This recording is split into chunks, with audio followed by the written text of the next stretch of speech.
அடுத்த வருஷம் காட்ஸிலா ஃபேன்ஸுக்கான ஒரு வருஷமாக தான் இருக்கும் அப்படின்னு நான் நினைக்கிறேன். ஏன் அப்படின்னா அடுத்த வருஷம் காட்ஸிலாவை பேஸ் பண்ணி 2 ப்ராஜெக்ட் வந்து ரிலீஸ் ஆக போகுது.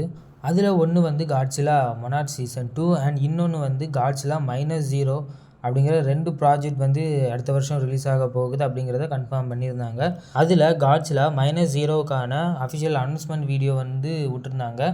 இப்போ காட்ஸிலா மொனார்ச் சீசன் 2க்கான அஃபிஷியல் டீசர் வந்து விட்டுருந்தாங்க. அண்ட் இந்த டீசரை பொறுத்த வரைக்குமே உண்மையிலே நல்லா இருக்குது.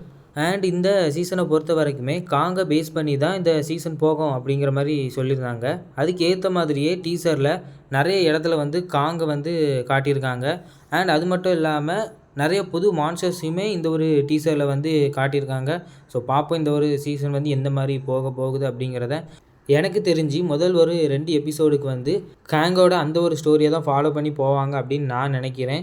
ஏன் அப்படின்னா இந்த டீசர்லேயே நிறைய சீன்ஸ் வந்து காடு அப்புறம் கடல், ஸோ இது சம்மந்தமாக தான் போகுது. ஸோ காடும் கடல் அப்படிங்கும் போச்சில் வந்து கேங் இருக்கிற அந்த ஒரு ஸ்கல் ஐலாண்டை தான் இவங்க வந்து மென்ஷன் பண்ணியிருக்காங்க. முதல் ஒரு 2 எபிசோடில் கேங்குக்கான ஸ்டோரியை சொல்லிவிட்டு அதுக்கப்புறம் வந்து கேங் அப்புறம் காட்ஸிலா இவங்க 2 பேரும் சேர்ந்து ஒரு மான்ஸ்டரை எதிர்க்கிற மாதிரி கூட இந்த சீரீஸை கொண்டு போகலாம் அப்படி தான் நான் நினைக்கிறேன். ஸோ பார்ப்போம் என்ன மாதிரி இந்த சீரீஸ் அவங்க எடுத்துகிட்டு போயிருக்காங்க அப்படிங்கிறத.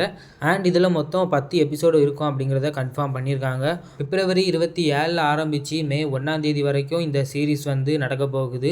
இதுக்கப்புறம் ஒரு 2 இல்லைனா 3 மாதம் கழித்து காட்ஸிலா -0 அதுக்கான மூவியுமே ரிலீஸ் ஆகும் அப்படிங்கிறத நான் நினைக்கிறேன்.